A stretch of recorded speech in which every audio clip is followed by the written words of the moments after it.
আসসালামু আলাইকুম। বাংলাদেশের দায়িত্বশীল ব্যক্তি এবং সংযুক্ত আরব আমিরাতের কনসুলেটেড এবং যারা দূতাবাসে আছেন, আপনারা কি প্রবাসীদের এই সমস্যার বিষয়ে অবগত? মানে আপনারা এই বিষয়টা কি জানেন না না জানার বান্দরে আছেন, সেটা আমাদের বুঝে আসতেছে না।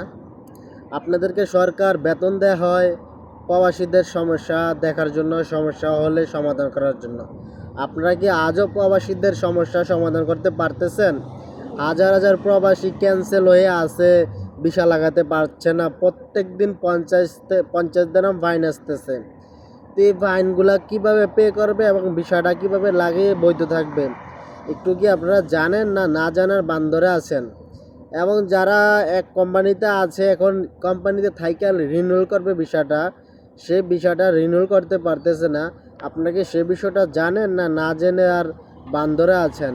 যদি না জানেন, অবশ্যই জানেন, না জানার কিছু নেই, কারণ সোশ্যাল মিডিয়াতে এটা নিয়ে আলোচনা হচ্ছে, সবাই সবার দুঃখ প্রকাশ করতেছে।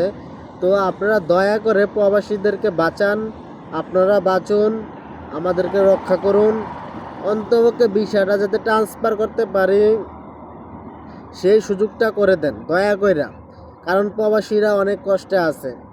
এখানে একজন 5 থেকে 6 বছর ধরে আছে, আবার কেউ 10 থেকে 12 বছর, ওনাদেরকেও সমস্যা হচ্ছে। যারা 5 থেকে 6 বছর আছে তারাও এই সমস্যায় ভুগতেছে। যদি বিষয়টা রিনিউয়াল করতে না পারে, তাহলে প্রবাসীরা বৈধ থাকবে কীভাবে আর বাংলাদেশে রেমিটেন্স পাঠাবে কীভাবে? তো বাংলাদেশের সরকার, বিএনপি সরকার, মাননীয় প্রধানমন্ত্রী জনাব তারেক রহমান, আপনার নিকট আবেদন, দয়া করে আপনি প্রবাসীদের এই বিষয়ে একটু তদারকি করেন, বিষয়টার সমাধান করেন। কারণ আমরা প্রবাসীরা অনেক সমস্যার সম্মুখীন। আমাদের ভিসার জটিলতাটা একটু সমস্যার সমাধান করুন।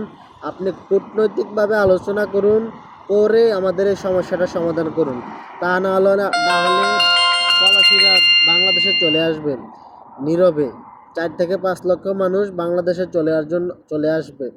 এতগুলা মানুষ জায়গা দেওয়ার মতন কি জায়গা আপনাদের কাছে আছে?